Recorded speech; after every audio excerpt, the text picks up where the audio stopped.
উত্তর ২৪ পরগনা বসিরহাট মহকুমার বসিরহাট ১ নম্বর ব্লকের গোটরা গ্রাম পঞ্চায়েতের উপপ্রধান রাজনৈতিক প্রভাব খাটিয়ে জমি দখল করে নিচ্ছে।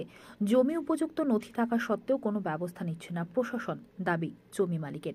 বসিরহাট ১ নম্বর ব্লকের অন্তর্গত গোটরা গ্রাম পঞ্চায়েতের উপপ্রধান আবু রায়হান বৈদ্য রাজনৈতিক প্রভাব খাটিয়ে লক্ষণকাঠি এলাকায় আব্দুল রৌফ বৈদ্য নামে এক ব্যক্তির ২ শতক জায়গা জোর করে দখল করে নিচ্ছে।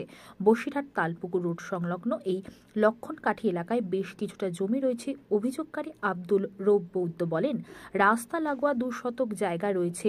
উপপ্রধান আবু রায়হান বৈদ্য তৃণমূলের রাজনৈতিক প্রভাব খাটিয়ে দখল করে নিচ্ছে।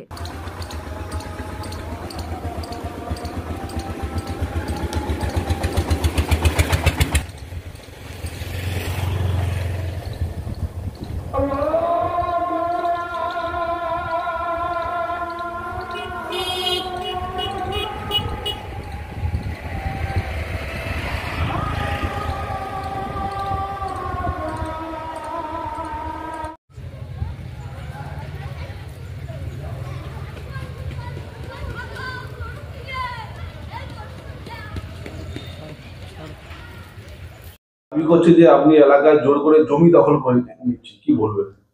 না দেখুন, এটা তো একেবারে প্রথম কথা হচ্ছে আমি মমতা বন্দ্যোপাধ্যায়ের আদর্শে আমি চলি। মাননীয় মুখ্যমন্ত্রী ঠিক যেভাবে চলতে বলেন এবং যেভাবে চলেন তিনি নিজে, আমি সেটা অনুকরণ করি। সেখানে দাঁড়িয়ে প্রথম কথা একেবারে অসত্য একটা ঘটনা উনি যেটা বলছেন। মানে একটা এতিমখানা আছে, অনাথ আশ্রম, সেই অনাথ বাচ্চারা থাকে সেই জায়গায়। ওই অনাথ আশ্রমের যে কমিটি আছে, গ্রামবাসীরা তাদের নিয়ে ওইখানটায় যে খাট জায়গাটা আছে, ভেস্টেড ল্যান্ড, সেই ল্যান্ডটায় ওখানে অসামাজিক কাজ করার জন্য চেষ্টা করছিল, সেটাকে আটকে গেছে।